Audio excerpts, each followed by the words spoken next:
কুঁদরির কোন রেসিপি ভালো না লাগলে এই রেসিপিটা তোমরা বানিয়ে দেখতে পারো। গরম ভাতের সাথে কিন্তু দুর্দান্ত লাগে খেতে। Hi guys, welcome back to my channel. কেমন আছো তোমরা? আশা করি সবাই খুব ভালো আছো। আমি ভীষণ ভালো আছি।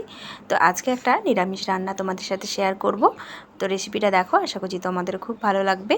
আর পুরো ভিডিওটা দেখার অনুরোধ রইল। ভালো লাগলে অবশ্যই একটা লাইক আর বন্ধুদের সাথে শেয়ার করে দিও। আর চ্যানেলে যারা নতুন বন্ধু এসেছো, চ্যানেলটিকে সাবস্ক্রাইব করে পাশে থাকা বেল আইকনটি অবশ্যই প্রেস করে দেবে, যাতে আমি কোনো নতুন ভিডিও আপলোড করলে সেটার আপডেট তোমাদের কাছে সবার প্রথম পৌঁছে যায়। গরমের সময় সবজি বলতে পটল, কুঁদরি, ঢ্যাঁড়স এসবই পাওয়া যায়। তবে অন্যান্য সবজি পছন্দ করলেও বাড়ির অনেকেই কিন্তু পছন্দ করে না এই কুঁদরিটা। তবে আমি ঠিক যেভাবে বানাচ্ছি এভাবে একবার বানিয়ে দেখবে, আশা করছি তোমাদেরও ভীষণ ভালো লাগবে। তো প্রথমে দেখো, আমার পরিমাণ মতো আমি কুঁদরি আর তার সাথে একটা আলু নিয়েছি। আলুটা বেশ বড় ছিল তাই একটাই নিয়েছি। তোমরা তোমাদের পরিমাণ মতো সবজিটা নিয়ে নেবে। আর কুঁদরিটা আমি কিভাবে কাটছি দেখো, একটা কুঁদরি নিয়ে ছোট ছোট পিস করে কেটে নিয়েছি। তো একটু আমি কোনাকুনিভাবে কেটেছি। তো তোমরা তোমাদের পছন্দ মতো অবশ্যই কেটে নিতে পারো। তো কুঁদরিগুলো সব আমি একইভাবে কেটে নিচ্ছি।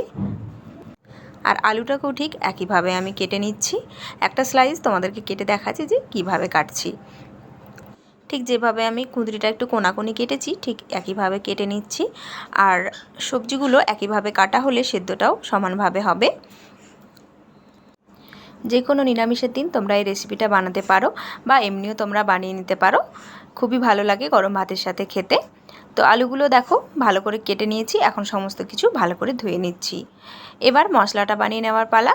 তো এখানে আমি পোস্ত দিয়ে বানাবো, তাই 2 চামচের মতো পোস্ত আমি দিয়ে দিলাম। বড় চামচে 2 চামচ দিলাম। সবজির পরিমাণ অনুযায়ী তোমরা পোস্তটা কম বেশি করে নিতে পারো। তো হালকা একটু ড্রাই রোস্ট করে নিচ্ছি। 1 থেকে 2 মিনিটের মতো আমি নাড়াচাড়া করে নিচ্ছি হালকা আঁচে। এবার এই ড্রাই রোস্ট করে রাখা পোস্তটা আমি প্রথমে মিক্সার জারে দিয়ে গুঁড়ো করে নিচ্ছি। প্রথমে একটু গুঁড়ো করে নিলে তাহলে পেস্টটা কিন্তু খুব স্মুথলি তৈরি হবে। অনেক সময় অল্প জিনিস মিক্সিতে বাটা যায় না, তো এভাবে শুকনো উপকরণটা একটু গুঁড়ো করে নিলে ভালোভাবে পেস্টটা হবে। তো দেখো প্রথমে আমি গুঁড়ো করে নিয়েছি, তারপর এখানে 2টো কাঁচা লঙ্কা অ্যাড করলাম। ঝালটা অবশ্যই তোমাদের পছন্দ মতো নিয়ে নিও। তারপর এখানে আমি 3 থেকে 4 চামচের মতো জল দিয়ে দিচ্ছি। আবারও খুব ভালো করে এটাকে পেস্ট করে নেব। দেখো সুন্দরভাবে কিন্তু পেস্টটা রেডি হয়ে গেছে। এখন এটাকে আলাদা দিকে সরিয়ে রেখে চলে যাব রান্নাতে। প্রথমেই কড়াইটা গরম করে এখানে সরষের তেল দিয়ে দিচ্ছি। রান্নাটা কিন্তু পুরো সরষের তেলেই করতে হবে। তো এখানে 3 থেকে 4 চামচের মতো আমি সরষের তেলটা দিয়ে দিলাম।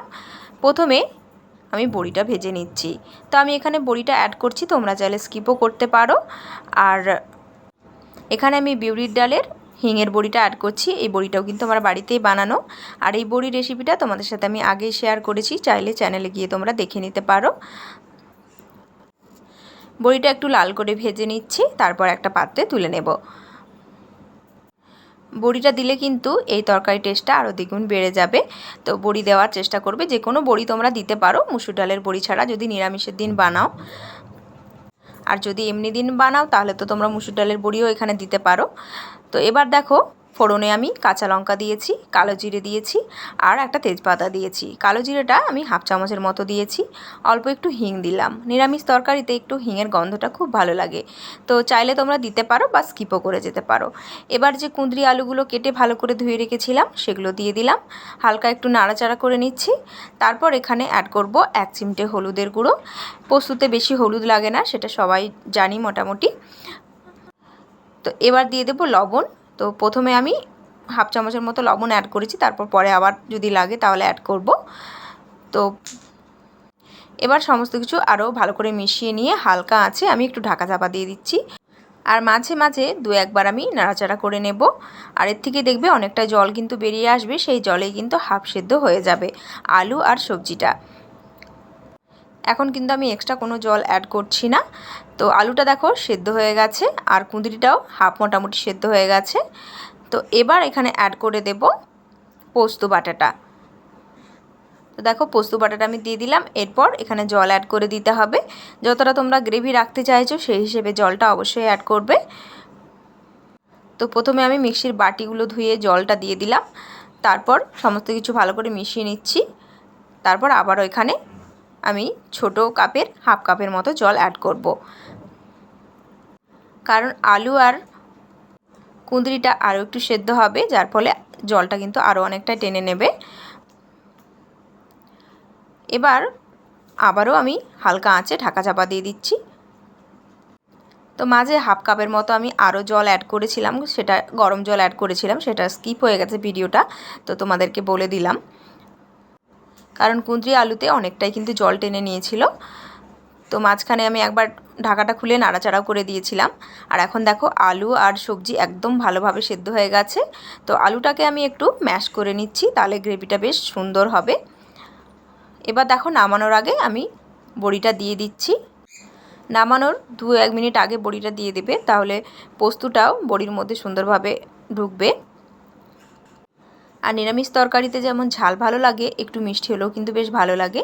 তো আমি 1 চামচের মতো চিনিও অ্যাড করলাম। চিনিটা অবশ্যই অপশনাল, তোমরা চাইলে দিতে পারো বা স্কিপও করে যেতে পারো।